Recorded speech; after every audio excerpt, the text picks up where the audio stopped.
Hey guys, welcome to Steele Wars. I am Steele Saunders and I do love Star Wars. And each week, normally, we speak to a person of interest about Star Wars. But this week, it's 4 times the action. Star Wars Episode 4, A New Hope, maybe not. It depends on which guest we're talking to at the time. But I thought it would be interesting because they just announced officially after months of rumors, and we'll talk about that in a little bit because we've got some rumor mongers on the line, little gossips, little chirpy tweeters. But it was announced that Bad Batch is going to be a cartoon on Disney Plus, and I haven't got the tweet in front of me here, but it was a tale of two cities from a certain point of view. Corey's tweet was just like, praise Filoni. This is the New Testament. I'm here.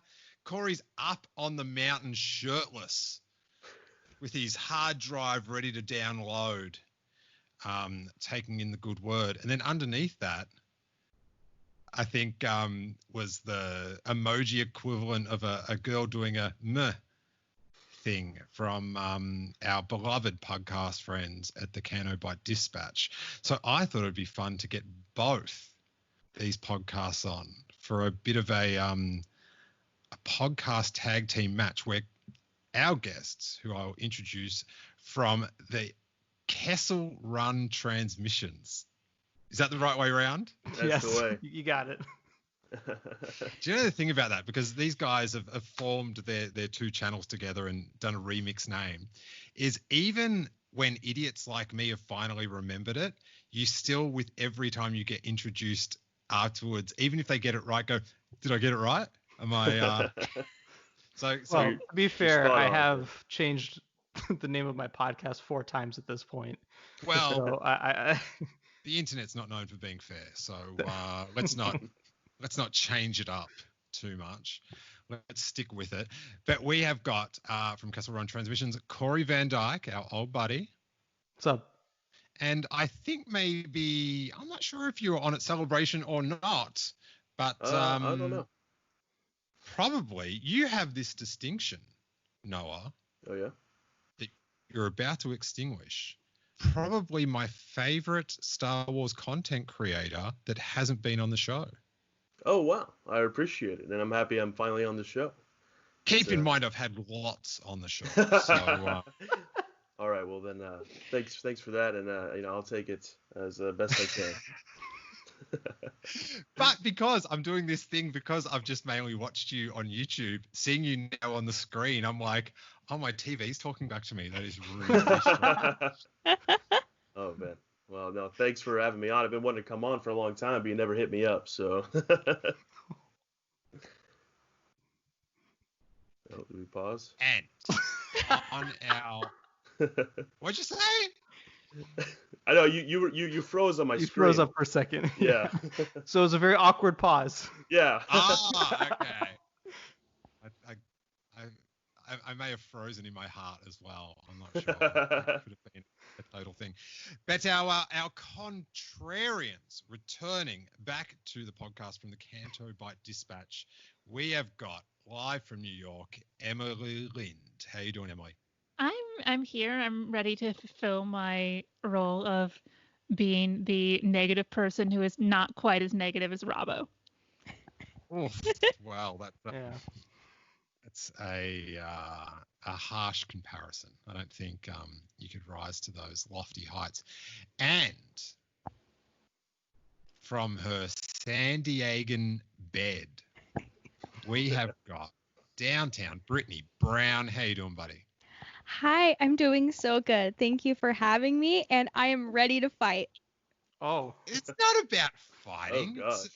It's about ebony and ivory living in perfect harmony, all that good stuff. But I love you've got that frosted thing. You look like an angel you've got some YouTube effect on where the back's blurred or something. A little, yeah.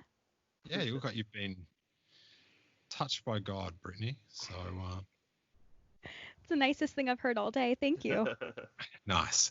And congratulations, you guys, on 150 episodes Oh, thank you. Thank you. going up this week. Very, very exciting. Now, let's get to the topic at hand. Corey Van Dyke. Yes. Wearing his signature free Star Wars Episode 9 beanie. That's right. Which I do have to say, credit to you, Corey. They gave out maybe 7,000 of those things, but you've made it your own. I know, it's so weird. Like, you were the one that made it his iconic headwear. So that says something, buddy. I don't It's even funny. like the movie. I was about to say, we're always arguing about how he's always telling me how bad the movie is, and I'm like, why are you wearing that on your head then? Like, take it off if you're gonna talk so much crap about the movie, man. He It's thinks funny. the best thing about that movie is his warm head. Okay, man. So, Corey, Yeah. Bad Batch announced officially on StarWars.com. Let the good people of the internet know what's officially been said. Yeah, I mean, I just, even with that announcement, I go back to when we were at Comic-Con 2 years ago and they announced Clone Wars coming back, right? Like, we were in that room, we had that whole journey. And then now they're just like, I'm right again. They were saying how, who would have thought that there'd be a Clone Wars sequel after the Clone Wars came out? But here we are. Yes, so Hey, Lucasfilm, yes. Can you save the gloating for a little bit long? We just want the facts The right facts. now. Okay. Yeah, so the Bad Batch is a sequel to the Clone Wars, which follows the Bad Batch that we see in season 7, with the addition of Echo now. It's going to be executive produced by Dave Filoni, though Dave Filoni is, according to the press release, is only the executive producer. He's not writing or directing any of the series, so kind of like Resistance, so I wouldn't expect he's going to do too much. I think is Brandon Rao is the supervising director who worked on Rebels and Resistance, and then one of the head writers, Jennifer, I think Kobit was her name, wrote on Resistance and NCIS. So those are the leads of the show. The same writers that wrote the Bad Batch arc, and a lot of arcs in the Clone Wars are coming back for this series, and it's going to follow these clones, the Bad Batch, right after the Siege of Mandalore. Right after Order 66, and they're mercenaries now, trying to stay afloat in the galaxy. So a lot of potential here. Interesting. And how long after like Order 66 is this meant to be set? Immediately after. Immediately after. Yeah. Okay. That. There'll probably also be some like. We'll probably see Order 66 from the Bad Batch's perspective. Yeah. That'll probably be like the opening of the series. Yeah, I would think so. Oh, this is just Back to the Future 3 then. Hey, Noah, you might just have to turn up a little bit. Oh, my mic? Yeah. That's the action, buddy. I need all of you. So this is on Disney Plus next year. Now, before we get into people's opinions, I thought we should just establish ourselves with and I know you guys did a YouTube about this not too long ago, if you had Kathleen Kennedy's ear and she had one check for one animated series on Disney Plus, what would your dream show be? Let's go with you, Brittany. I have thought long and hard about this, and I feel like we should have an animated series about Jyn Erso. I mean, I know that we're getting a Cassian series, but wouldn't that be so cool to figure out what Jyn was doing for the past couple of years? I mean, it'd be a great opportunity to get Saw Gerrera back and, a lot of different characters. Like, I think that would be so cool to see her, see her younger and see her grow into, the character that she becomes into Rogue One. So that's my show. Excellent. Noah. My show is, I'm a huge Rise. Do I sound better now, by the way? Does it sound any better? You sound Yeah. great. All right, cool. I'm a huge Rise of Skywalker fan. Corey knows that, and we Mhm. argue about it every day, pretty much. And I just want to see those characters again. And I think that I have this idea for a series where it's 6 years after the Rise of Skywalker. Rey is training Finn now, and Poe and Rose are there, and they're kind of, there's no war anymore, so they're just kind of Just hanging out. star. No, they're just hanging out. They were the heroes of the galaxy. They can do whatever they want. But one day they're just hanging out. They're vacationing on like Naboo and stuff. Like they're just doing whatever they want. But one day Rey and Finn both feel like this disturbance in the Force, and they have to track down the disturbance. And through the course of the show, we find out that it's actually Broom Boy, who is now a teenager, and he's kind of honed his powers a little bit, and he's using them for personal gain, not doing the right thing. Oh, They kind of have to deal with that.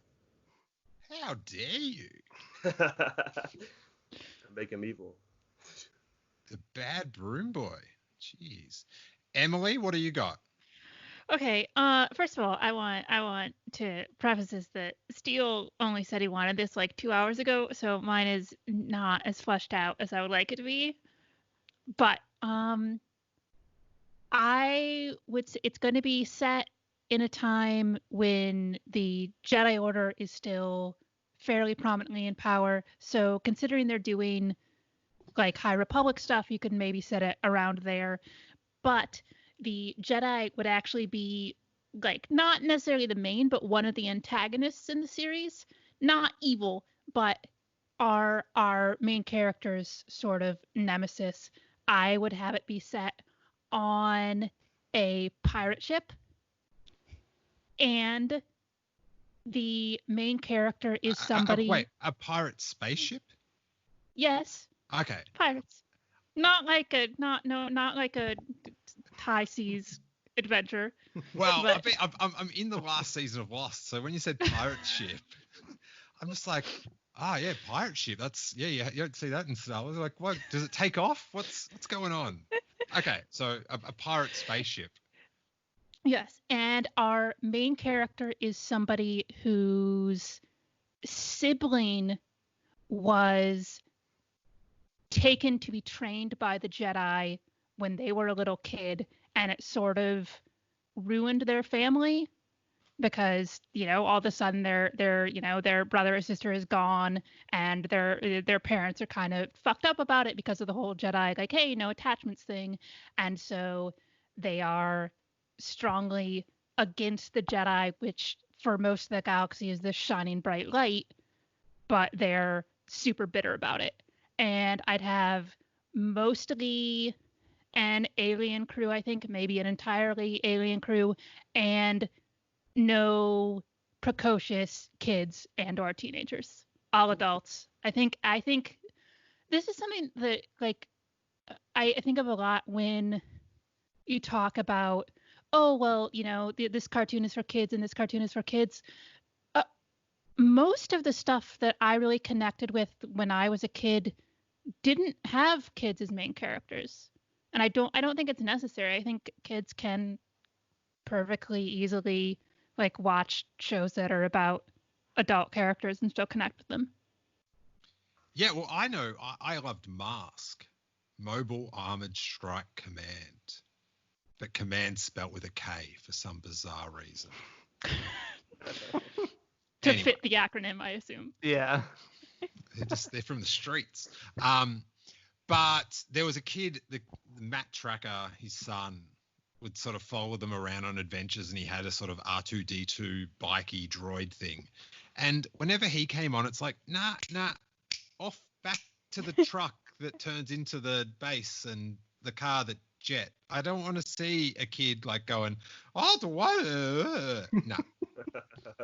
Outside of the Transformers films, too many humans. Yeah. There was no humans in the cartoons, and we loved it. Come on. So that's an interesting one. What about you, Corey? Yeah. Does it So feature the former Jedi Ahsoka Tano?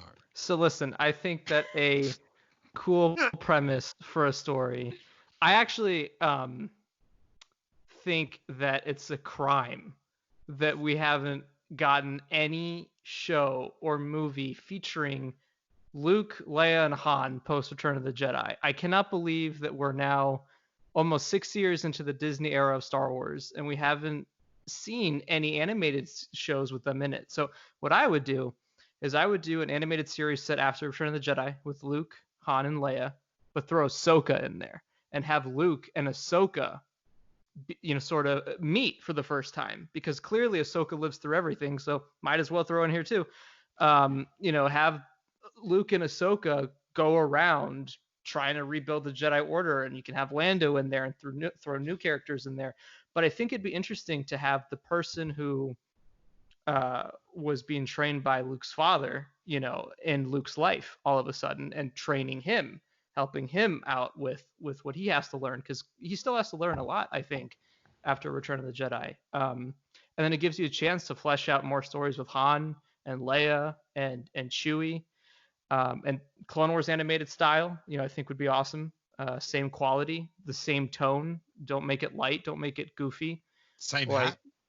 Hey man, whose hat? The hat. Oh, Dave Filoni, of course. Okay. Yeah, of course. Yeah. Hat So I would. Magic. It's glorious. It's weird when I see him without it. But yes, I would love a post Return of the Jedi series starring those characters. Okay. My one is very close to yours, Corey. I think, especially if I was going to get a cut of the profits, the most profitable thing that Lucasfilm could do that would also, I would love, animated series between the two trilogies. The thing, I was thinking about this morning, the thing that Star Wars fans as a whole want the most, if you did a survey and then made a medium thing, sure, you and your friends maybe hate the idea, but I guarantee the most people, the one thing they want is Luke Skywalker turning on his lightsaber and then doing cool stuff with it. Yeah. I think that's the most across the board crowd pleasing thing. That was like one of the, like, a group of people's huge complaint about a film was that he didn't. It sort of, broke people's hearts. But that would be mine. And when you listen, Ahsoka, she's got a lot on, Corey. I don't know. I think she might be too hectic to be catching up with Luke. It'd just be, hey, as we always say, if it's done good, then it's yes, good. Yeah, absolutely. But Ahsoka's she just pops her little head up. Where hasn't she been that she could have? Well, I think the funny thing about a lot of the stuff I see with Ahsoka is I will say I was not a fan of her inclusion in Rebels, but I thought she was okay in there. But she hasn't really popped up in a lot other than Clone Wars and Rebels and supposedly The Mandalorian, which is pretty much confirmed at this point. But and I guess now the Rebels sequel. Okay, so yeah, I mean, listen, it's a lot. Yeah, it's a lot, but I still feel like her and Luke meeting would be such a key thing. She doesn't have to be a main character, but at least appear in it.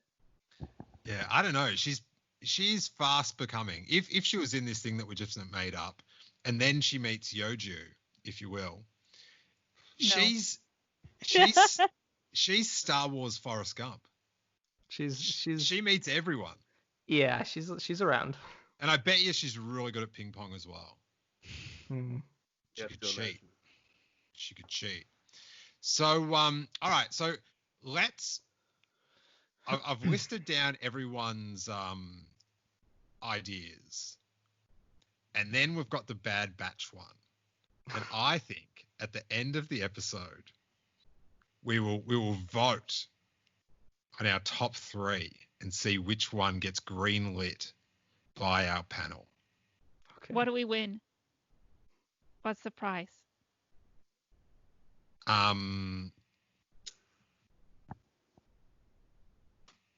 I will give you a childhood C-3PO eraser. Wow. Wow. Lucasfilm Limited, 1983, all rights reserved. Hey, made in Hong Kong. So that is a quality eraser. You had that Wow. when you were a kid? Yeah. So that's That's very sentimental to be given away. Wow, that was before I was born. Oh, well, Emily put me on the spot, and because I didn't have like a good comeback, I was like, oh, I have to find a prize now. You just found one of your most sentimental items. I was just gonna say those paintings behind you look really nice. No. That is no. That's I mean, really, I was angling for cash, but okay. Or okay. Jerry. You can eBay it, I guess. Heck yeah. Yeah. The dude, eraser market is just getting bigger and bigger. So, Corey, or Noah, tell us. You guys have been, you came out with this rumor maybe about 6 weeks ago. Mm-hmm. Yeah, it was just about 4 weeks ago. It was like just this time in June. Yeah. All right. So how do you come across something like this? Does Filoni like call from a private number, or is he just FaceTiming you? What's going on? Well, what it is actually, we were at dinner with Filoni, George Lucas, and Kathleen Kennedy, all of them. And Brie Larson, don't forget. Brie Larson was there as well. She runs it all. I don't know if you know that, but Brie Larson's like she's the head honcho in that group. And they let us know. They told us a bunch of stuff that we can't talk about yet. And it was a fun dinner. And yeah, that's how we get this kind of information. That's right. So when you get the information from this dinner, and I'm hoping for a snap to reality, like what's your vibe? You're thinking it's spot on. Your source has obviously got some sort of credentials that you respect, especially you're proven you're correct in your trustworthiness of this person or persona. What's your first? Are you excited? What do you think? How do you think the fan base is going to react to it? Personally, when we heard Bad Batch for the first time, I kind of had a reaction that a lot of people did. I said, "Really? Okay." And I think it's going to be fun. I think it has a lot of potential. But my first I was surprised. But then it makes sense that they included that arc in season 7 when they could have had so much. They had a lot of options and they included that. So it made sense that they were going to go in this direction. And yeah, I mean I'm excited and I know Corey is. I know Corey can touch on this too. But Corey, I like the Clone Wars, but everyone knows Corey is super into Clone Wars. So he was hitting me up. He was like, dude, I can't. This is gonna happen. This is gonna happen.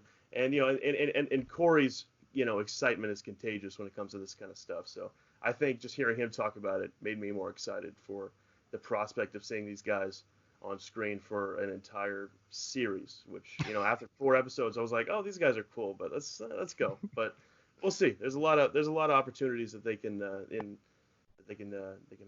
and there's a lot of potential. Corey, you may now gloat. Okay, yeah. So I had heard about this back when Siege of Mandalore was airing, and my first initial thought was it sounded like. So initially, I was very skeptical. I trust my source 100%. This person also told us about Rebels and all that, so I was already 100% trusting this individual, and so I was like, really? The Bad Batch? I mean, out of all the things they could do, the Bad Batch. So for a while, I was kind of like floating the idea around to other sources and figuring out if this was something that was happening. But everyone kept telling us like, no, it is happening. And then it got to a certain point where, because we were trying to initially run it when Clone Wars was airing. But I was like, if we're wrong about this, we're going to get a lot of Clone Wars fans hyped for something that might not happen. And that's something that we never want to do at all.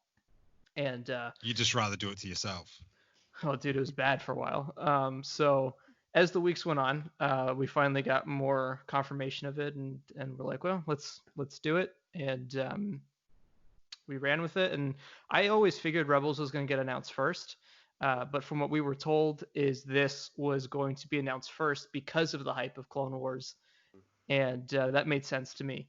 And then it was announced, so it was exciting because, I don't put out stuff like this. It's not something I usually do, but with the way the world is right now and the drought of news, we just wanted to share some positive Star Wars news with people, and it's really our goal in sharing show titles and whatnot, which is as far as we'll go. So yeah, that's how that happened. And did you guys know this announcement was coming, or did you just wake up and Had no idea. No, It was interesting how we found out. Yeah, it was funny because the night before I barely slept at all, so I was kind of like dozing off, and then I got a notification on my phone. I didn't check it because I'm trying to like just go to sleep, and I just keep getting notifications, and I'm like, what is going on? And I pick up my phone, and it's just people tweeting at me and Corey like, hey, good job guys on the scoop, and I was like, immediately my first thought was, is it Bad Batch or is it Rebel sequel? And so I opened it up, saw it was Bad Batch, call Corey, he doesn't answer my call. And I'm like, Corey, come on. And then I get a FaceTime. This guy's in bed, hair all messed up. Like, what, dude? And I'm like, dude, Bad Batch, confirmed. Lucasfilm just announced it. And then he like jumped. Never seen that kid move faster in his life. Jumped out of bed. It was and it was exciting. It was fun to finally. Yeah. It's hard, when you report on something like that, and a lot of people doubt you. Like Reddit was our worst enemy. Like they literally told people that if they post our reports that they should be banned. That's how much we were like kind of dealing with from people like that. So when it finally gets confirmed, it's like it was a big deal for us. Yeah, there was something interesting about seeing Reddit change its tone when this all came. That's the first thing I did. I'm like, I gotta check Reddit, and it was like all these comments of people going like, oh shit. Like they were right. But again, I understand, right? When somebody puts something up for the first time, your first natural instinct, especially on YouTube, is and the idea of a Bad Batch show seems so unlikely that it sounds like something somebody would make up, right? And I knew that when we put it out, I'm like, this sounds so bad, but it's the truth. So I'm holding it. When I heard about there was going to be a TV show about a Mandalorian, I was like, I'm going to watch it, but it's not what I do. And it's one of my favorite things ever. So I am, how they can twist the story. Or then there's my other thing is like, it could be just the most paint by numbers. This is what it is. Morning cartoon. Emily, what did you make of the announcement? I mean, I'm not like gonna be angry about it or anything, because honestly, even if I end up thinking the show is like the most worst like piece of shit ever, like who cares? Because there's plenty of Star Wars out there that I do enjoy, and that's fine. I mean, it's God, that's going to be some tweet, Emily. It's disappointing in terms of I wish it was something I could get excited about.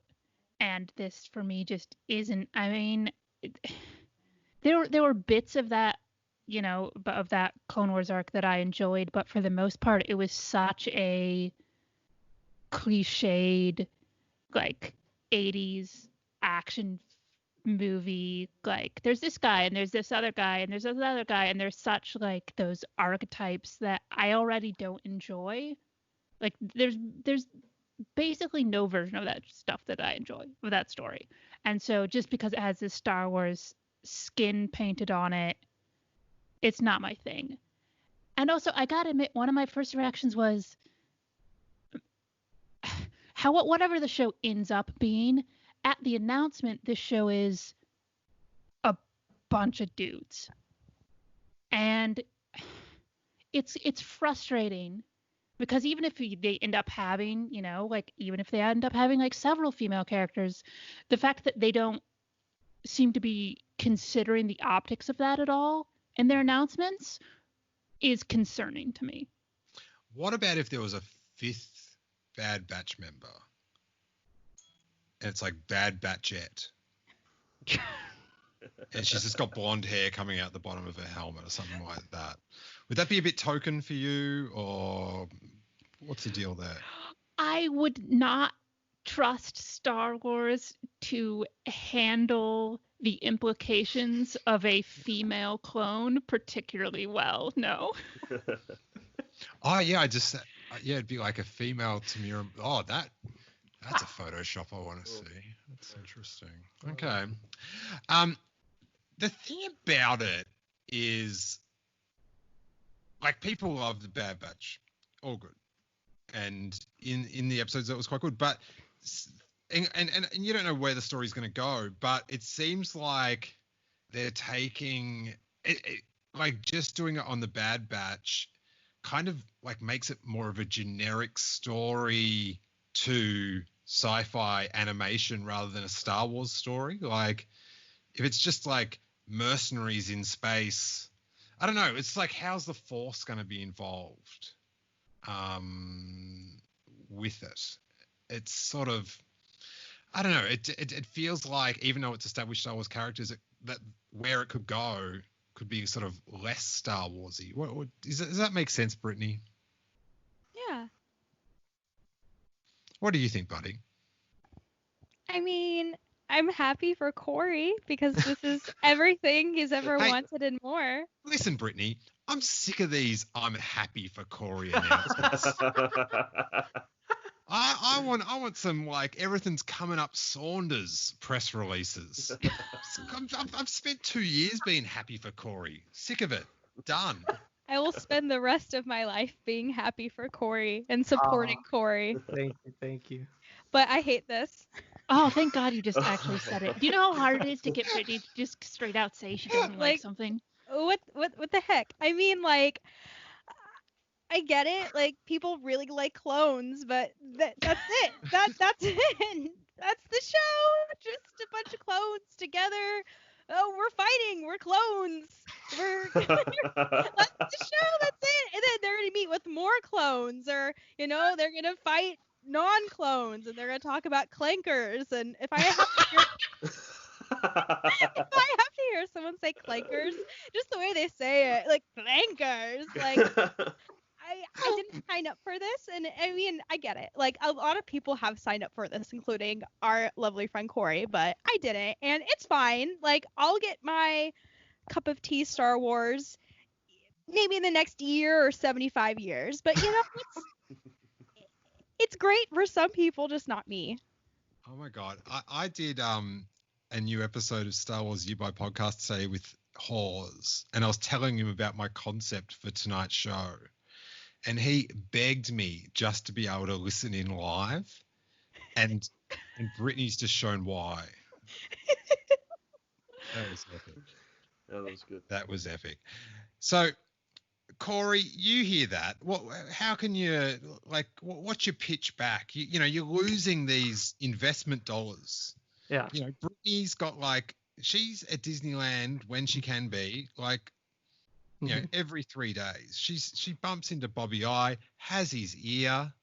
So how can you win her over to get this, to keep it greenlit, Corey? Okay, so first I should say that my opinion of the Bad Batch arc has changed since I initially saw it. So when it came out, it was the hype of Clone Wars coming back. So I'll be honest, some blinders were on for me. I was like, all right, it's back. I rewatched the arc recently after watching Siege of Mandalore, which is a masterpiece. And then when I watched the Bad Batch, I'm like, yes, interesting. Here's my feelings on the Bad Batch, I think, which is kind of important to note, is So you like it less because the other one was so good? it shows me what they can do. So with the Bad Batch, I think they're just okay. I agree. I don't like the trope. Every time I see Hunter with the headband, I'm like, take it off. And it's and Wrecker annoys the shit out of me. So Wait. You have a problem with somebody having a signature bit of headgear? And someone annoys the shit out of you? Who is this? Listen, no, it's just he smells the ground to detect things, and it's weird. So I like, he can like hear the vibrations, and they never talk about it again. It's weird. And then I love Crosshair the most. He's pretty cool. I like Hunter, but the headband. Wow, I shouldn't be talking about a headband like that. That's weird. But it's because of the 80s trope. It's not because he's wearing it. Like, if it wasn't because of that, I agree. It's weird. but Echo is now involved. So that changes it for me a little bit, because Echo is a clone who we follow throughout the Clone Wars. So there is some sentimental value in the sense that he's going to be a part of it. If he wasn't a part of it, So, and I think the main thing about the series that I'm excited for is really what it could do rather than what it is. So I'm a huge clone fan. My favorite Star Wars character ever is Fives. So, already there I have some feelings about the clones. And an idea that I always thought would be cool is, well, what happens to them after the Clone Wars? And things we've heard is that Rex and Ahsoka come into play in the series with hunting down or finding clones to get their inhibitor chips out. So that includes, clones like Cody and Wolf and Gregor, which I think is a cool concept. I think it's cool that the series could set up the Bad Batch being mercenaries first, but I don't want lighthearted slapstick comedy in this. It shouldn't be. This should be a full-on, like, they were just fighting a false war. This should not be, okay, this is the cavalry. The cavalry has arrived, number 2. Like, we should not be getting any of that in the series. It should just be like, wow, we were played the whole time. We killed the Jedi. I know. So if they, I just, when they show the trailer for it, I just so hope that line is actually in it. It probably will be. So, but I like the idea of them giving it a darker tone, showing the clones in this dark place. Which, but has there been any hints of that, or are you just like talking what Corey wants? There have been hints of that from what we've heard with Rex. Yeah. Rex's mental state is not great right now because of everything they just went through, and his mission is to help other clones that have gone through it. But he's severely messed up after everything that happened in the Siege of Mandalore. And I think same will go for Ahsoka. She's not going to be in it a lot because she has to go out and farm in the Ahsoka book, unfortunately. So she won't be in it too much. But yeah, the vibe I've gotten from it, from what we've heard, is not a Resistance Rebels lighthearted tone. It sounds to me like this is very much in line with the Clone Wars darker tones. Even when I saw the logo, I was like, yeah, that's not like a light logo and happiness going on. It's a very like, disintegrated looking logo. So, I mean, in terms of convincing anyone, to be honest, like, I get it. I actually this is like one of the very rare occasions in Clone Wars that I understand why you guys might have problems with these characters. And I agree, like, I'm all for seeing clones because I love clones, but people who don't like clones, this isn't for you. It's definitely not for you. But yes. So, Emily, with Corey talking about how it's going to be a darker, grittier clone, sort of story, like, that sounds like it might be more up your alley than a regular clone trooper tale from the Clone Wars. Yeah, and it sort of depends where they go with that, because I think, and like, this is something that Brittany has heard me say many, many times before when I was going through the Clone Wars, which is I wanted them to explore more what it meant for the Jedi and the Republic to be using a clone army, and how like screwed up that is, that you have these people who, and we do get a reference to it where it's, if this war didn't happen, we didn't exist, but that still doesn't excuse that you've like bred these people and raised them from childhood to be soldiers, and how like that's how I like, and I get it, it's it's still for kids, but I always wanted them to dig into that, and if they could do that here, I think that could be interesting. I was wondering if you guys have an impression on whether or not they will have participated in Order 66, because it's a very different show if these guys killed a bunch of Jedi and we're dealing with them like feeling the guilt over that, or if it's no, because they're these weird messed up special clones, maybe their chips didn't work or something, and so they were never part of it.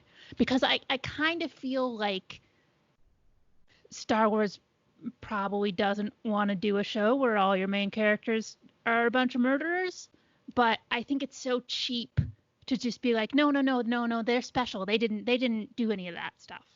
How bad is this batch? That's what we want to know. I think that the original 4 members absolutely will. I think the one character who won't is Echo, and I think this is where the concept of the show could get interesting, where Echo, they all get the order, but Echo doesn't, because obviously I feel like if there's any clone that wouldn't get it, it's Echo, because of how messed up he is after being experimented on. Mm-hmm. So I like the idea of the Bad Batch executing Order 66 and Echo going along with it, but fully conscious of what he's doing, so confused by everything, which he would be at this point anyways.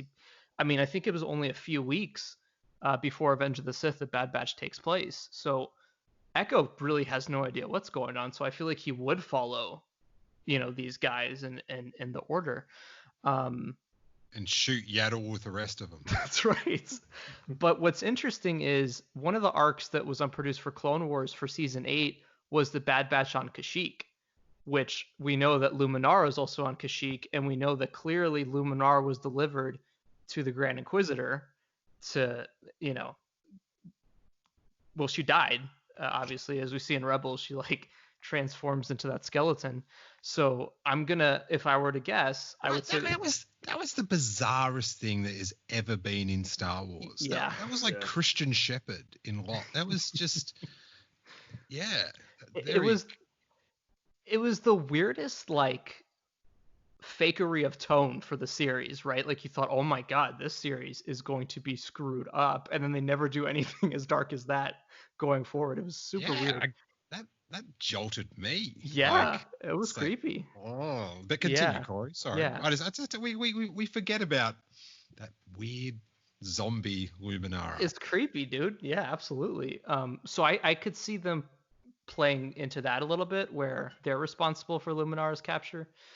But I do agree with what Emily said. If they don't execute Order 66 and it's just another lighthearted thing, I'm out at that point, to be honest. Oh, you're so full of it, Corey. I mean, listen, I'll watch it, but in terms of if it's how hard you are trying to act, I'm out. And then they have the sizzle clip for the next week where Ahsoka comes in, and you're just doing reaction videos to tweets about it and stuff.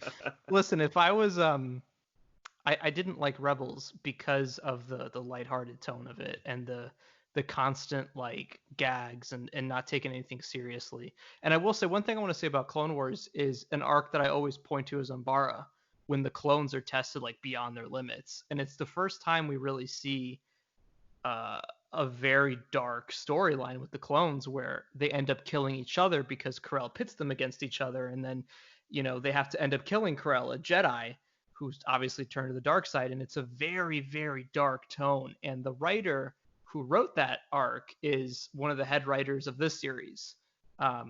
He did also write The Bad Batch, which is a very big separation from that. But my point is they know where they can go with these stories. They know that something like Umbara should be the tone for what this series should be, because this is in the dark times.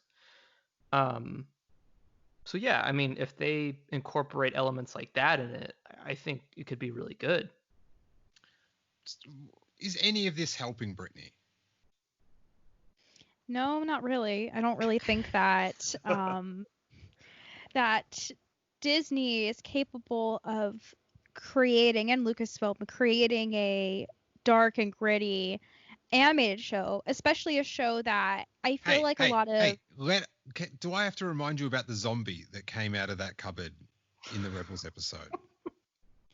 Yeah, but that happened once. That's the thing, is that all these things are one-time appearances. Like the Umbara arc, that was a one-time appearance. I feel like these shows are really good at showing us shock, but shock only once. And I feel like that's what this Bad Batch show is going to be, is that, the first 5 minutes of every episode, or just one episode, they're going to be like, gosh, that war was all for nothing. And then it's going to be like jokes and jokes and jokes, because that's what the animated series have become, like Resistance. That's all Resistance was just jokes, not really funny jokes, and like even more bad jokes. And I don't want the animated series or this one to turn into that. And then Ahsoka, like that's the mystery part, is you gotta put Ahsoka in it because everyone likes Ahsoka. So I don't know. What I'll say about Ahsoka. I just have to say, Brittany's making some disturbingly compelling points. Oh, Like, yeah. While she's like talking about the jokes, I'm just like going, oh yeah. Oh, Oh no, Brittany's not wrong please, at all. Please don't let anyone be clumsy, please. Yeah. I genuinely couldn't agree more. I feel like that is my, like, one of my best friends, Ross, who is also the Fives figure that Steele always jokes about. Oh my god. Yes. Me and him are like massive Clone Wars fans, and he feels the same way I do. He's like, I can't get excited until we see the first season, because it's possible that Lucasfilm is going to go in the same direction they did with Rebels and Resistance, and have just this weird people tripping over boxes, like, that's funny, or bashing. Like, I thought it was kind of screwed up with Resistance, where like Kaz would fall over an edge, or like they would bash him in the head and like, it was weird. And it's just, if what concerns me is the fact that the same people that worked on Resistance and Rebels primarily are working on this show. So if it's Resistance, oh my god, it's going to use the same animation as the Clone Wars, which is, that it costs a lot of money. And the thing about like something like the Siege of Mandalore, you can't come down from that. You can't come down from that. If this is a drop in quality from that, it just shows you that the potential for what could be on Siege of Mandalore level isn't, and it could be. We'll never get that again. We'll never get a Siege of Mandalore again. It'd be interesting. They must have metrics about like how many people watch that Clone Wars finale, because wasn't it like the #1 streamed thing for a couple of weeks or something? Mm-hmm. Yeah. Like compared to Resistance, which was, I guess, on TV. It was on an app that I watched it on. Dude, it was on Disney Channel at 10 p.m. on Sundays, the prime time for kids. It's weird how but yeah, you would think, and maybe that's what sort of got it over the line. Maybe that was like the success of the Clone Wars is what is why we're getting more of the same sort of thing. But it doesn't. Mm-hmm. The disappointing thing about it to me, and I don't have the deep knowledge to imagine like new storylines and stuff, but it just doesn't. The announcement doesn't spark my imagination. Sure. It doesn't. I don't know. I'm really quite. Well, they're just going to be going on missions, and it's. I don't know. It's apart from like cameos and stuff. I just don't see what it's going to be. But what would you say to that, Noah? How would you lift my spirits? Because Brittany, I'm agreeing with a lot. Yeah. Of what Brittany's saying here. Yeah, and I totally understand it, because I don't not feel that way. But the thing is, what I think is going to be cool is I think that the Bad Batch is kind of a perfect like conduit into this time period for us to see what's going on with the clones, what's going on with Rex, what's going on with Cody. I think, I really think Cody is going to end up kind of being like one of the main villains of the show. I really do. And I think because he's obviously has his chip in, and I think he's going to be kind of looking for Rex. And maybe at the end of season 1 or at the series finale, they'll have a big face-off. And Ahsoka, whatever. I'm sorry, Corey, whatever. But the thing is, like, I just think they're going to be used as just kind of like just a way to get us in this time period and show us what the galaxy is like at the early Empire. Maybe we'll see Vader. Who knows? Like, I don't know. I just think if they strictly stick with like the Bad Batch the whole time, as like the main characters and really nothing much else, it's just them running around doing missions and stuff, I think it's going to be a bad time, genuinely. But I think if they do it right and they kind of do if they explore the galaxy in this time period, and characters from Clone Wars, or even some maybe from Rebels, maybe from the movies, maybe, somebody, Cassian Andor's running around, who knows. But I think they can, if they do something like that, I think it'll be pretty good. It's just, we don't know. And it's just, I'm interested to see what they do. Emily. Yes. Are you higher or lower in excitement after this? Well, here's the thing: is it's not that I don't think you can do anything interesting with the Bad Batch. It's that I don't think they will, and I think it's going to be G.I. Joe, but Star Wars, and it's just gonna to the point where there's don't talk to strangers, knowing is half the battle message at the end of the episodes. And I just, you could do interesting stuff here. But I also think that, if we could pick pretty much any character or arc from any Star Wars and find a way to be like, oh, but it would be cool if they did this. It's just, I just don't have faith that that's what they're going to do. Yeah. Yeah. I have never seen a G.I. Joe cartoon, but I do think on Disney Plus I'm going to see one next year. Like, I don't know what a G.I. Joe cartoon's like, but that's what I imagine exactly is like. Whatever it's like, that's what this cartoon's going to be like with TIE fighters sometimes. Yeah. Yeah. Okay, what about this, Emily? Okay. They have a faux panel, Star Wars Celebration, digital edition or whatever, and you're going to see the early years of Moff Gideon. Yeah. I'm more interested.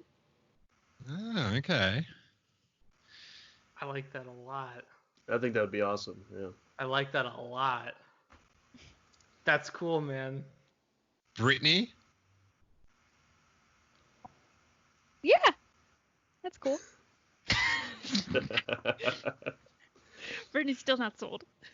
I like this, just not.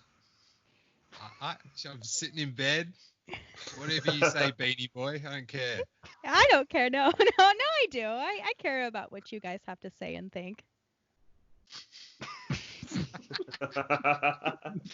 That sounded so genuine, really. Yeah, I feel Very like I'm genuine. really being mocked here. No. What's your best case scenario, Brittany? Well, I mean, just with the shows in general, or just Just life. With this one. just life?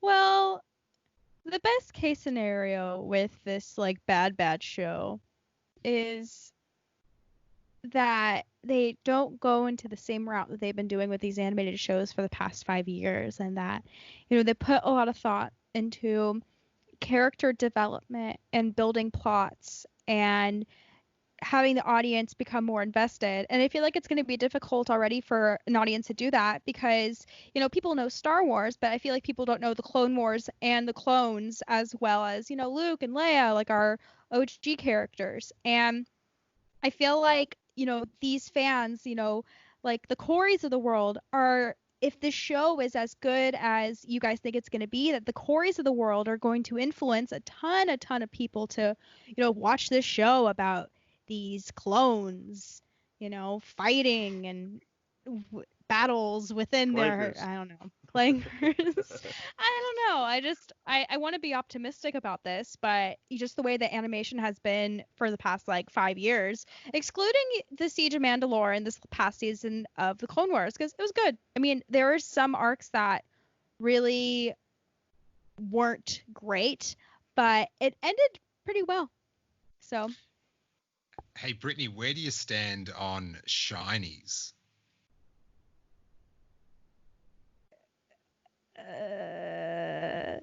You don't know the shinies?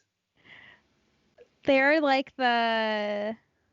Oh, I'm a bad Clone Wars fan. What are the shinies again? They're the new clones with the shiny. Oh, they're the new clones. They're always pointing out the shinies. It's always Gatekeeping something. clones. I think they say it like 3 times in the show. Dude, they say it like every 4 minutes. I'm glad that Corey has my back here, because like for a second I was literally like, wow, I'm gonna hop off this Skype session right now. I'm out of here. I've lost all. I think shiny could also be my forehead under this light in the Californian summer. You look so bronzed.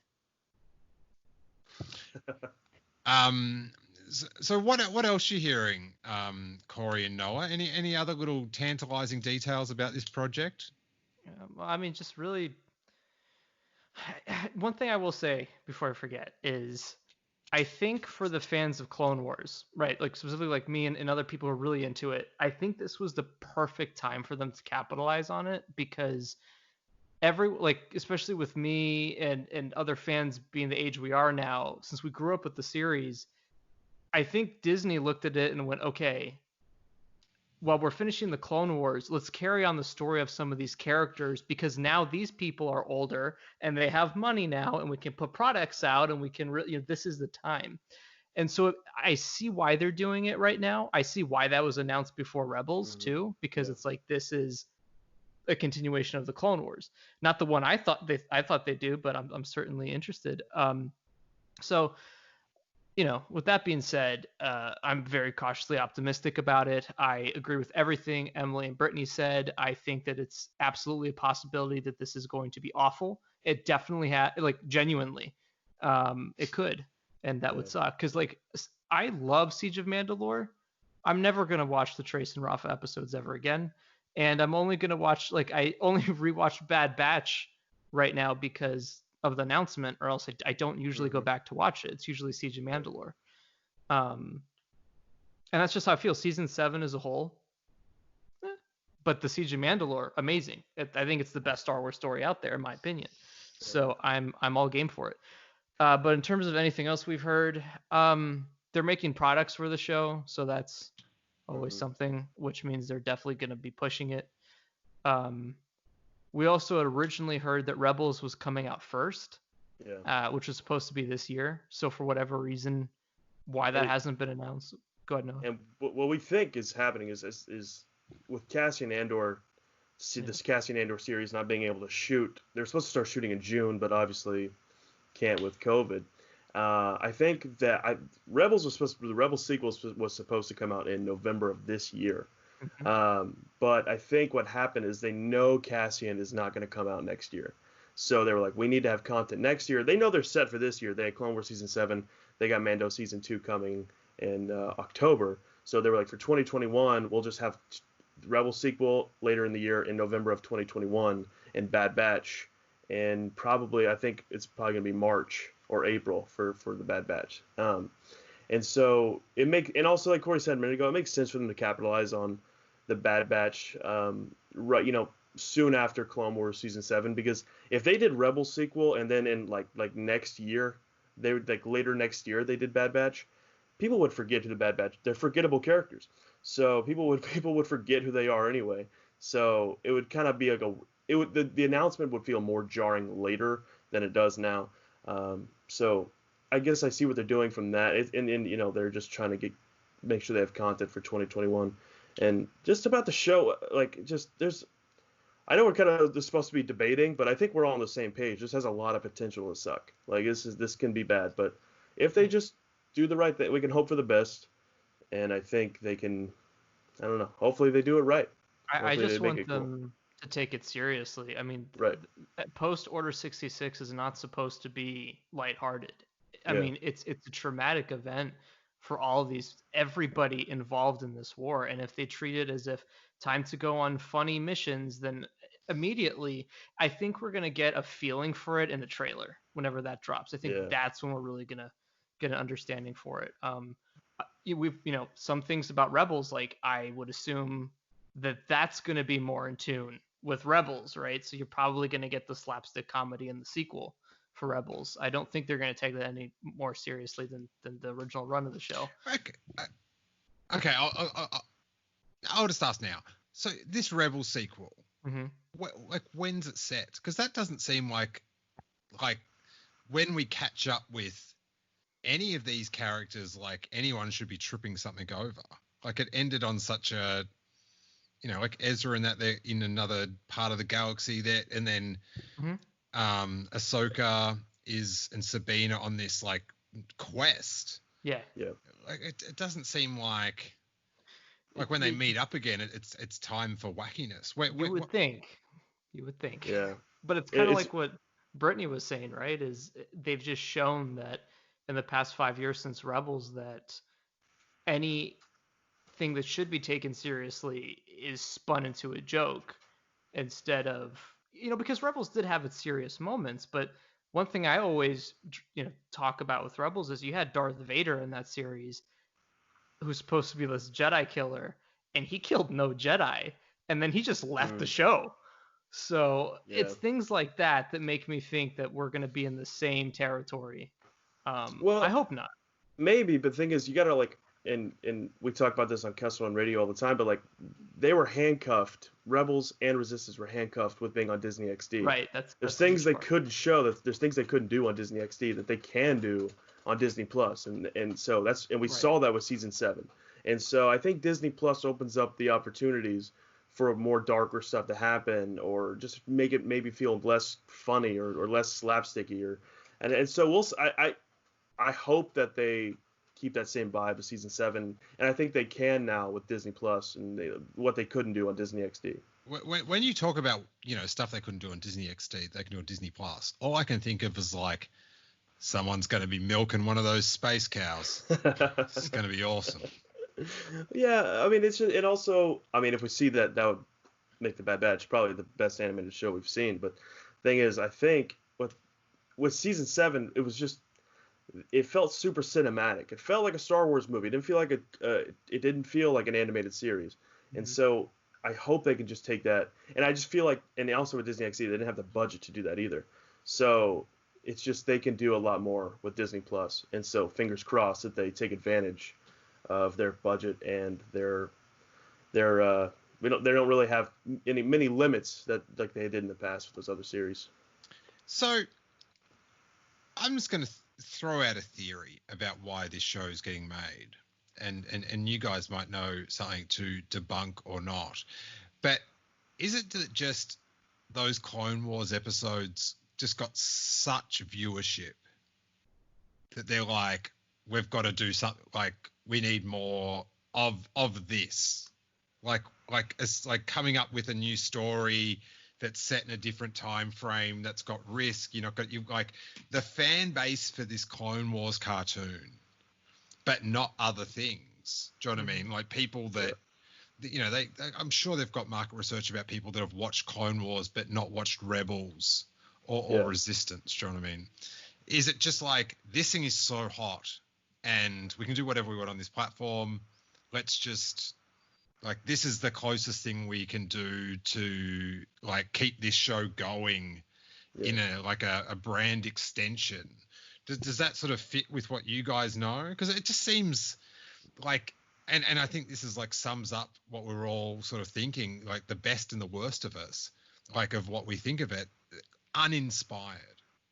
Yeah, no, actually, which is something that's kind of surprising. I know in the press release they said that they just ordered the show, but this has been in development for 2 years. Back when, something we had heard was that when Dave and the crew were talking about what arcs to put in season 7, Bad Batch was put in there specifically because they knew that the show was coming. Well, actually, to backtrack on that, they put 2 arcs in the series as 2 potential future stories. So Trace and Rafa and the Bad Batch. But the Bad Batch was ultimately the one that they picked to go with going forward, which I'm totally okay with. So, and who behind this, whether like to your best of your knowledge, like who's coming up with this concept of we've got the Bad Batch, we can do these episodes about them, and then we've got this, like, where does that gestate from? Is this Filoni and his machinations? What's going on? Oh yeah, this is very much Dave. Dave has expressed a lot that he's done with Clone Wars, so he's passing the torch down to other people. But this is very much I believe, if I read correctly, Keith Kellogg, who works on Clone Wars, helped pitch the idea for this. So I think ultimately what happened was Dave and the crew sat down and said, okay, well, what if we put this arc in so that we can establish these characters to... And by the way, they changed the ending for the Bad Batch, which I always thought was interesting in what we saw, because in the original ending for Bad Batch, Echo is never shown joining with them. And then in this iteration, this version of it, he joins them at the end. And like I said, there was supposed to be an arc plan where Echo would have joined with them eventually, but they changed that. And the minute they changed that, I was like, they're not done with these characters. They're going to do something with them. I always figured it's just going to be like a comic or something else, or they would show up in Siege of Mandalore. So yeah, I mean, this was a very conscious decision to have the show made before the popularity of the final season. That is baffling.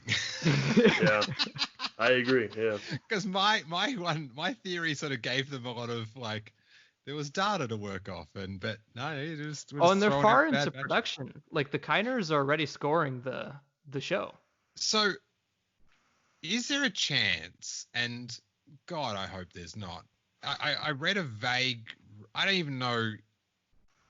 I've just got this theory that I read on the internet, and it upset me so much that I didn't want to go. I didn't want to click or know anymore. I was just like, man, I will deal with this another time. That this Bad Batch turns into that stormtrooper elite squad with lightsabers in the comics. No, I don't think that's gonna happen, because the ones in the comics have their own names and like everything. Hey, Emily, this is some good news. I mean, I don't even know what the shit you're talking about. Oh, so. Trust me, you agree with me. You agree with me. It's pretty whack. Stormtroopers with lightsabers. Yeah, that's why I dropped the comics. Like, it was stuff like that, and then the cyborg Akbar, where I'm like, yeah, I'm done. That's enough. I can't even. It's going to take me 20 years to be able to ironically enjoy Cyborg Akbar. Like, so bad. I've got my C-3PO on battle droid head figure as, like, I ironically, like, I love this. I don't think I could ever.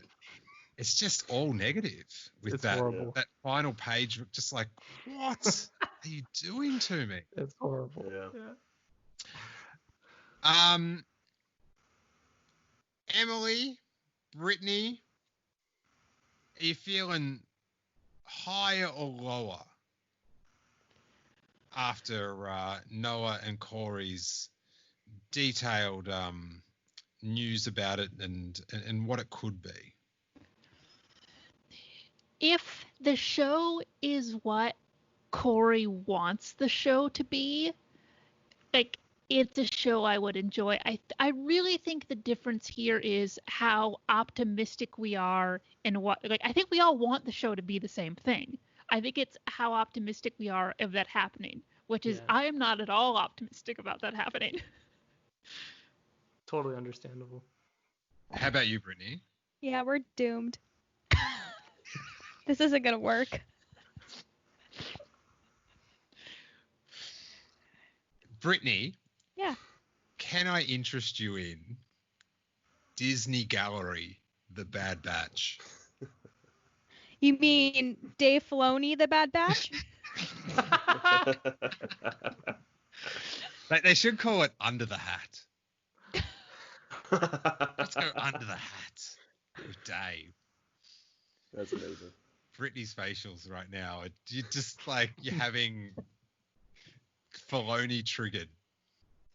I just want to wear the hat, okay? Like, I want to know what it's like to wear that hat. Like, I just can't think of the ideas that will pop in my head having to do with Ahsoka and clones.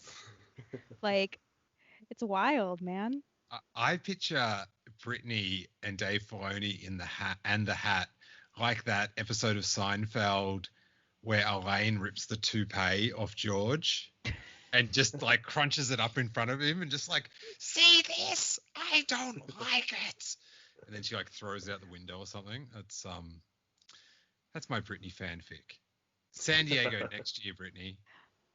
Oh my goodness. Oh, I will be there, but I like the hat. I mean, like, the hat suits him, but I just, like, where would Dave Filoni be without the hat? Like, will he still have all the Ahsoka dreams and are they there? Like, I want to see what else, he can come up with. I mean, It's we've actually seen the The hat. Mandalorian, The so. hat is actually a sentient creature. That's where all the ideas are. It's all The hat is a wolf?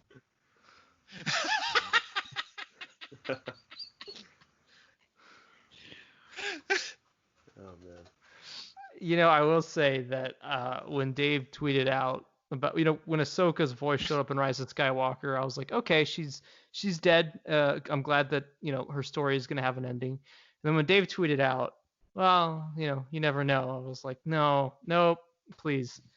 I cannot, genuinely, I don't get upset about a lot of things with I do. But if I was about to say. yeah, what am I talking about? No. But if Ahsoka is alive in the sequel trilogy era, yeah, I you would, can't do that. as a huge Ahsoka fan, I would not be. No, that would suck. That should not be the case. Yeah. Well, I think, was I talking to you about this the other day? That my theory is that when the Ahsokas, whatever the species is, what is it? The Grutas, yeah. When they get really old, the tentacles fall off, and that's actually her at the Lars homestead at the end of the Rise of Skywalker. Because that's how You old. just made me hate that movie even more.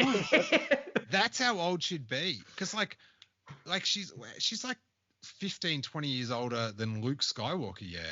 Yeah. That's one old Ahsoka. It'd be kind of weird if they cut right there and she says Rey Skywalker and she goes, "Wait, hold up, wait, I think I know your granddad." She goes, "Oh no, I hope you don't know my granddad." Like, Snips' granddaughter? Really? Oh man, nah, that would be that. I like that theory though. Steele, I like it. Thanks, buddy. No. Thanks. If you It can, makes the Rise of Skywalker. I love that movie even more now. Thank you. I can, No.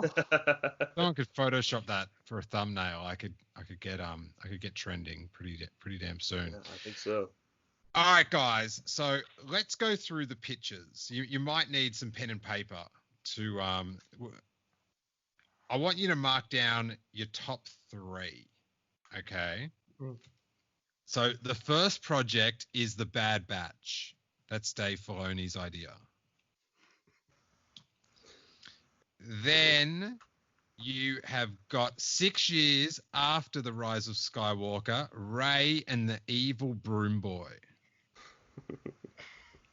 Or you have got The Young Adventures of Jin, possibly with oh my God, Forrest Whitaker. What's his Saw Gerrera.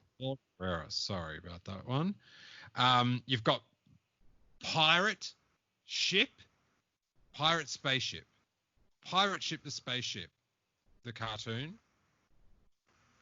Emily's one. You've got Luke Skywalker hanging out with Ahsoka. And then you've just got Luke Skywalker. No Ahsoka. And you can't vote for your own. Oh, easy. I knew that was going to bum out Corey. Brittany, question Yes. about your show. Oh, yeah, this is good. Good segment. The questions about the Yes. details. Excellent. We're all Oh, Dave Filoni now. This is your 150 showing here. Where's my hat? I need a hat. Shit, I don't have a hat. But All go right, so we're gonna get younger Jenner. So what is the possibility of possibly other characters from Rogue One showing up? here we Because go. that's going to affect my voting. Oh, I know where you're going with this.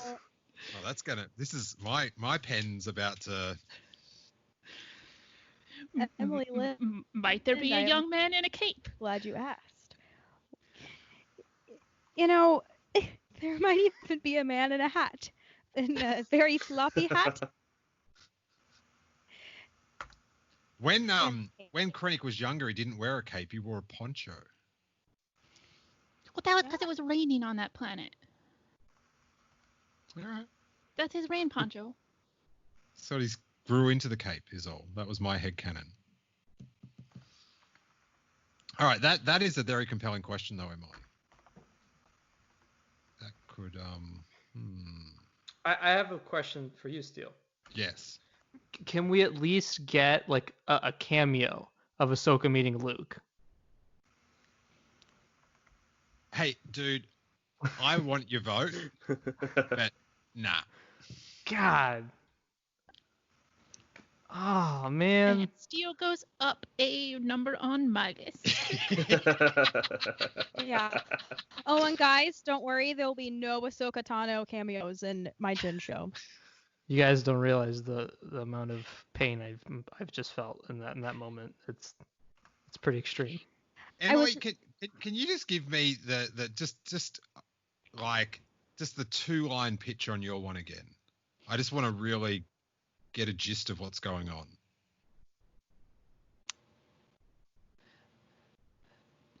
Set in the High Republic, pirate ship going around doing piratey things and occasionally fucking with the Jedi.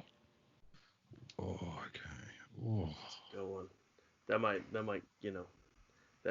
might have swayed my vote a little bit. I'm just shocked Emily didn't say a Krennic series. I am shocked. Or like a Krennic and Tarkin team up.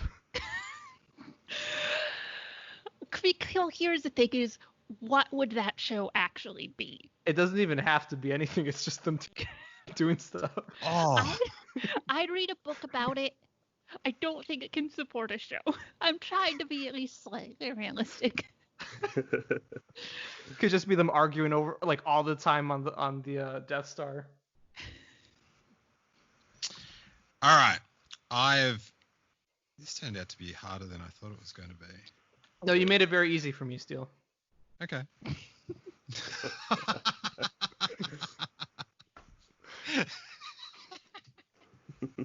All right, wait there. I'm just going to fold some paper to make a score sheet. All right, Corey. So I think how we'll do it, if you go from 3, 2, 1. So your lowest top, like number 3, number 2, number 1, and I'll score them like accordingly. So okay. So what's your number 3? Number 3 would be the Jyn Erso show. I think that's a cool concept. I love Jyn, so I would love anything else with her in it. At number 2, I would say your Luke show, much to my dismay, that Ahsoka wouldn't be in it. But to be honest with you, like I would love to see Luke and Han.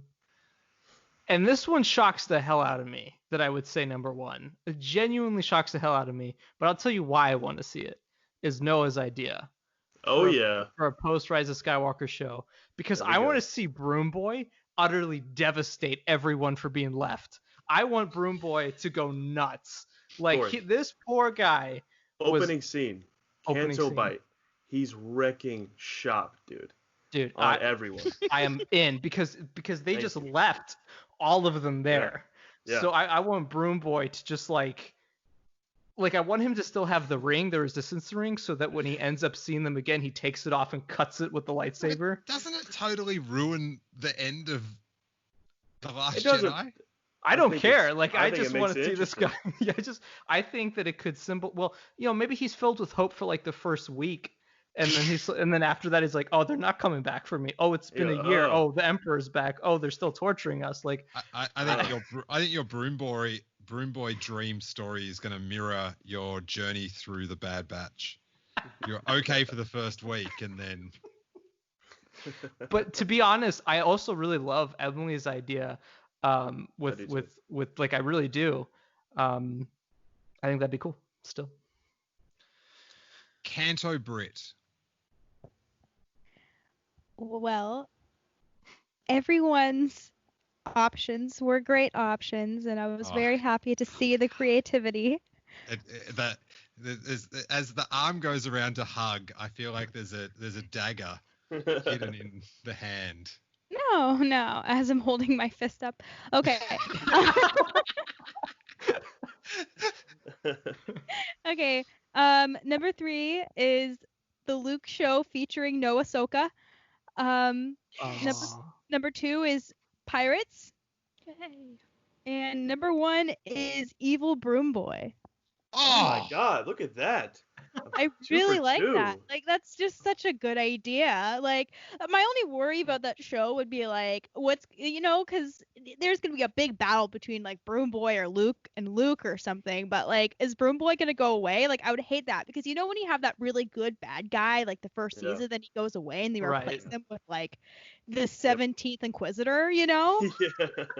No, Broom Boy will be there to stay for the entire series. All right. Wonderful. Listen. I don't know if this has come through on my podcast or not, but I love statistics. Love the numbers, right? So at the moment, I'm terrified because Evil Broom Boy, is so far ahead, double anyone else's votes with 6. There we go. But here's the thing. There's 3 more voters.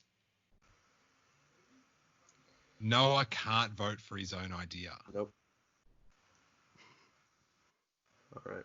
Where will Emily sit on this? This is, I'm very interested. But let's go to Noah first. All right.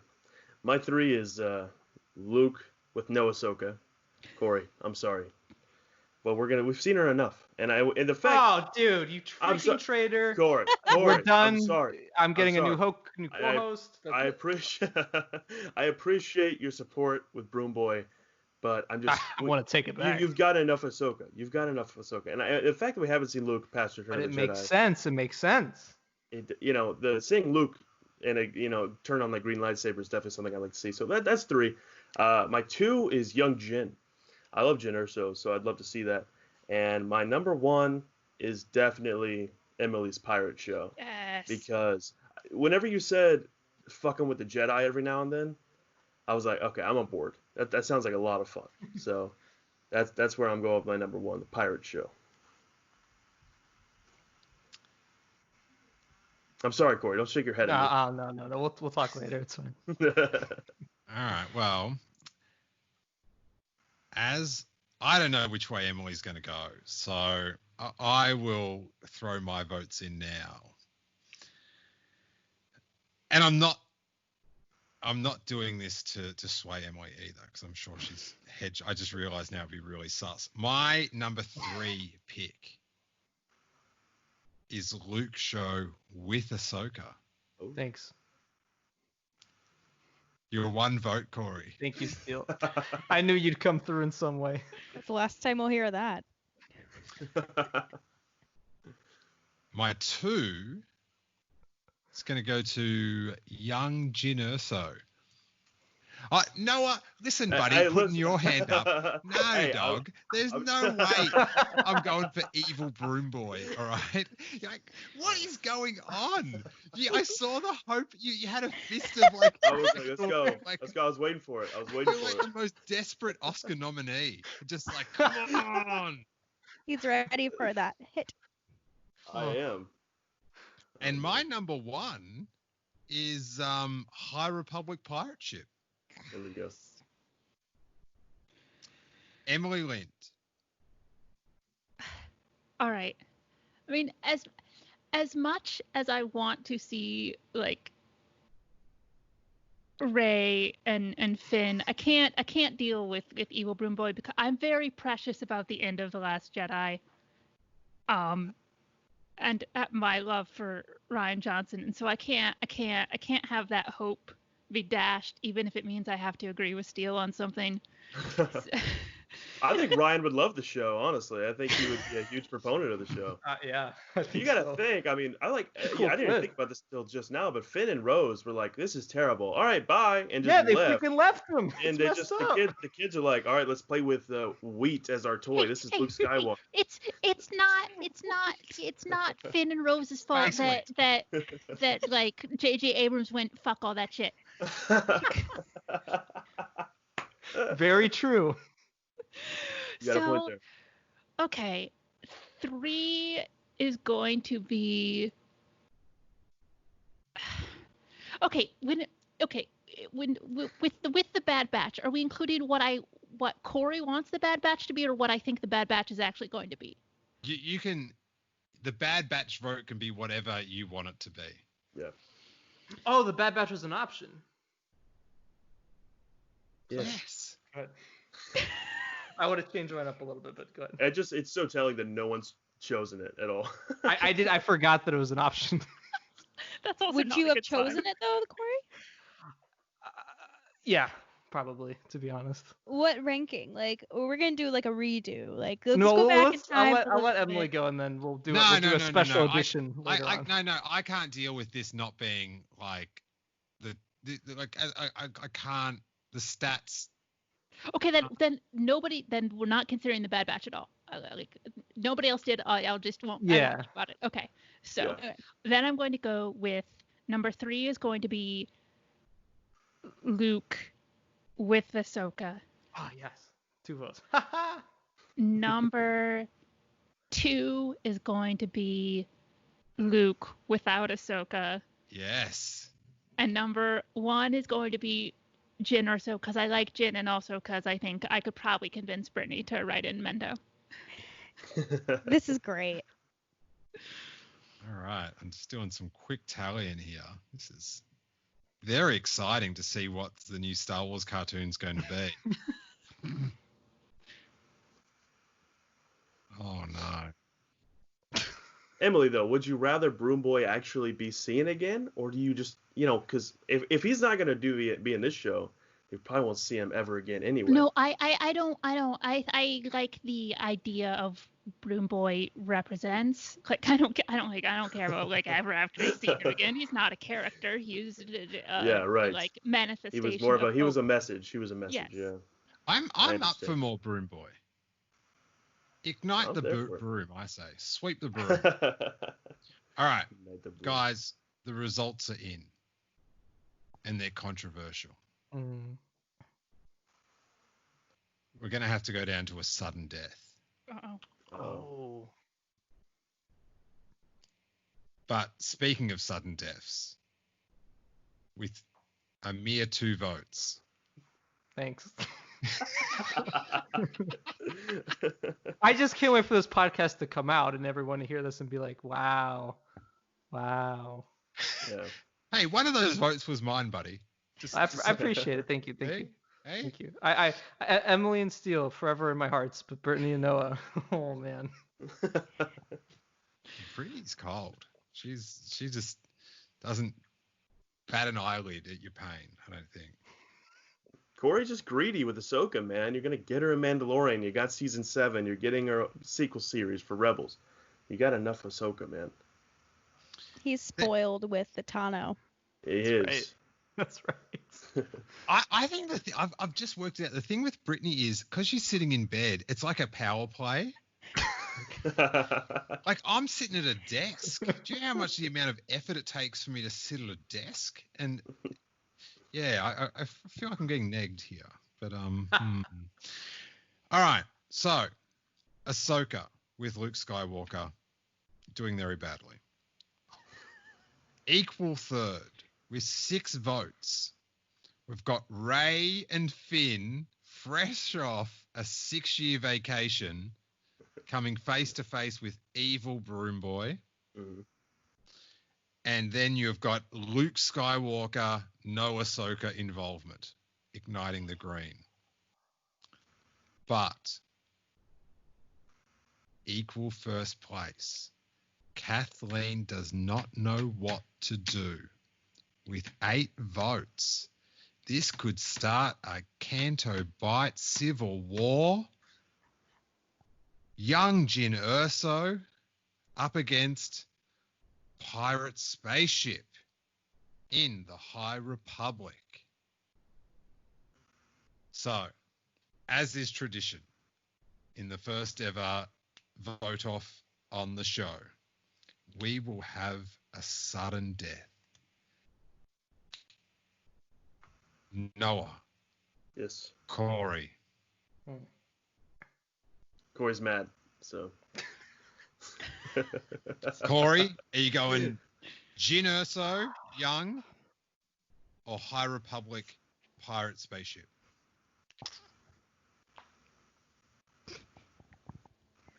God, I'm sorry, I gotta go with Jyn.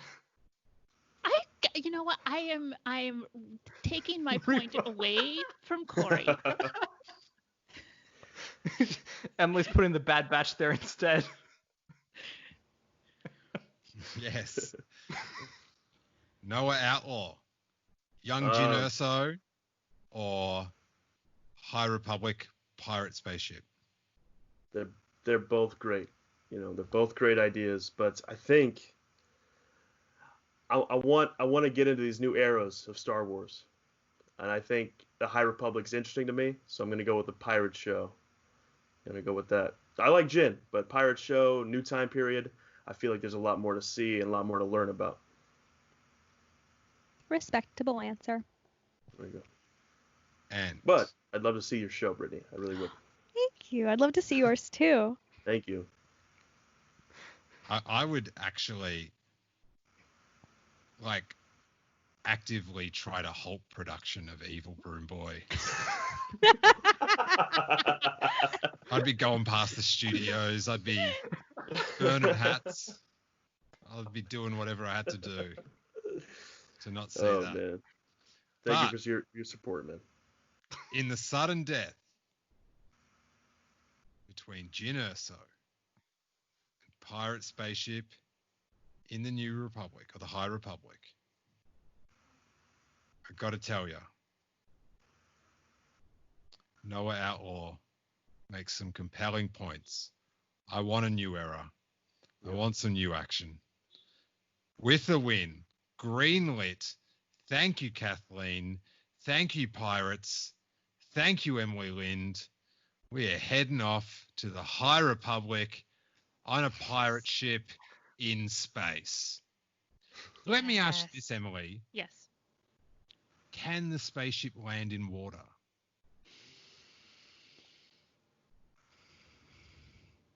I mean, it can survive landing in water. And Jyn Erso takes the win. Hey, wait, first up, Brittany, can Jyn Erso land in water? I don't know if she can swim. All right, we're back to Emily. I did want some water in this pirate spaceship. I think that's a very compelling. Would they be kind of anti-heroes?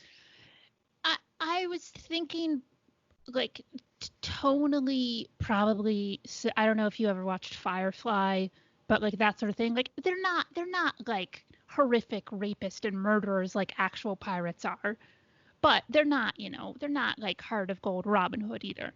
Oh, I gotta be honest, that would have, I think, swayed my opinion a little bit, because I was thinking Hondo.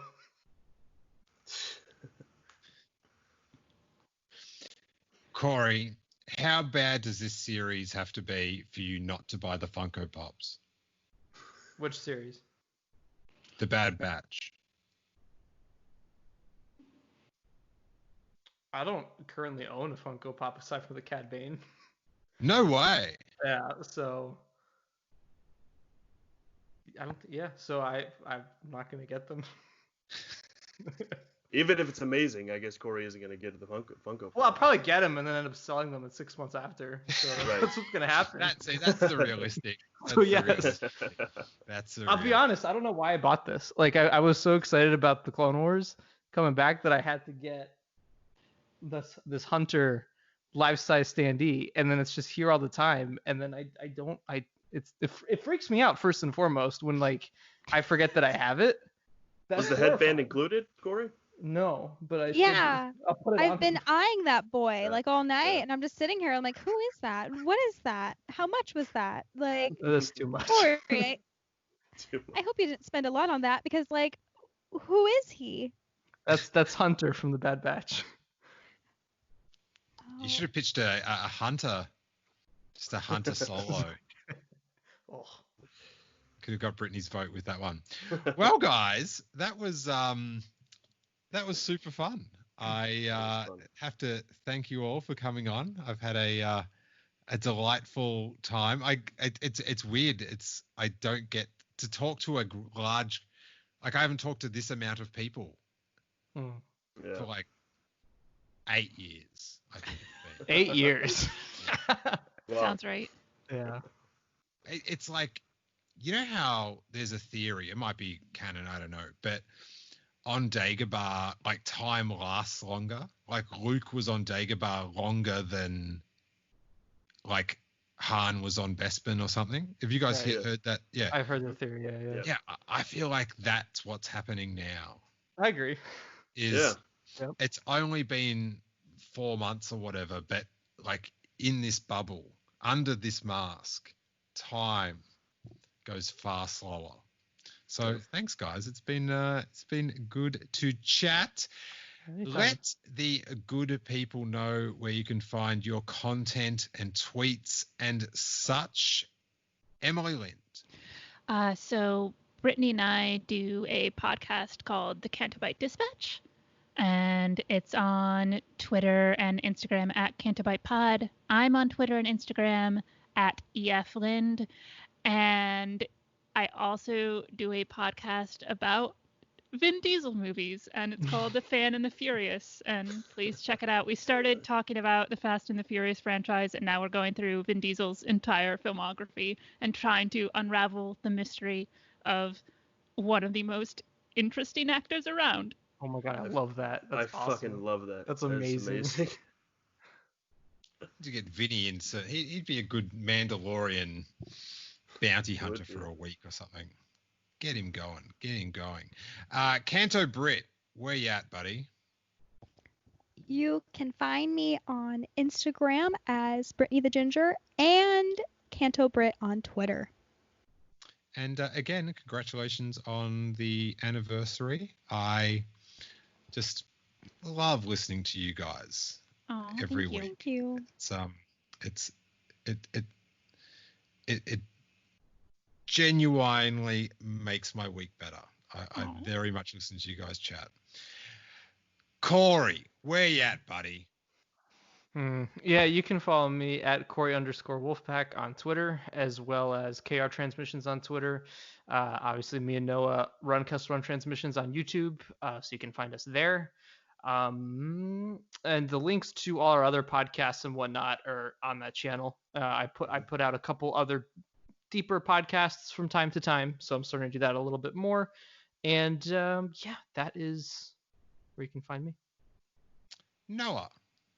You can follow me on Twitter at Outlaw Noah and on Instagram at @OutlawNoah. And like Corey said, Kessel Run Transmissions. We have Kessel Run Radio every Wednesday. Yeah, and a bunch of other stuff. We do reactions to, like, when Mandalorian season 2 comes out, and when the Bad Batch comes out, we're going to be pumping out reactions so you could see if our fears come to fruition right as it happens. So The yeah, I've been loving the channel. My Thanks, dude. favorite thing, and I don't mean to leave you out of this one, Noah, but watching Corey watch that final Clone Wars episode oh yeah, was just like, it was like watching someone's like childhood trip through Disneyland or something. It was just immaculate. And I have to say, I texted Corey about this. Massive congratulations for the scoop. You came through with the goods, guys, and it's hard to run a fact-based Star Wars news channel on YouTube, but you got the goods, buddy. So salute to you guys. Nicely done.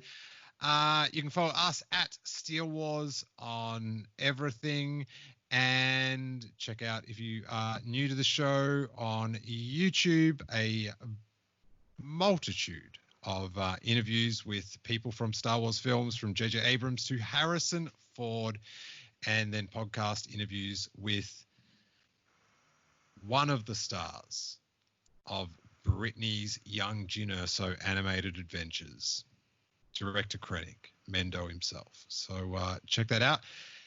Thank you guys so much. It has been a Steele. treat. Yes. Do you want me to give you a little sizzle? Ooh. Oh, wow. This is like an after credits Uh-oh. scene. Wow. We've got the beanied Feige here. Just. Oh no my- idea what he's about to say. So Wow. Wait there. I just want to get this on. I'm cracking a beer for this. Wow. It's Yes. Great. So, yeah, I figured I'd give you a little something. For all of you guys who are a fan of Solo, a Star Wars story, we can say that we've heard some things that will make you happy very soon. yeah. So there's your sizzle. Is this about a new Star Wars News.net t-shirt or? Okay, very interesting. I definitely know those guys' ears will prick up to that. And Which, by the way, that has nothing to do with what Alden said, because I know that just came out too, and there's no correlation no correlation. between that. Okay, well, we await further news on that one. Thank you guys so much. It has been a treat. If you enjoyed the show, make sure you give us a sweet thumbs up on YouTube, or a 5-star review on iTunes, or a retweet on Twitter, the home of retweets. And may that force be with you.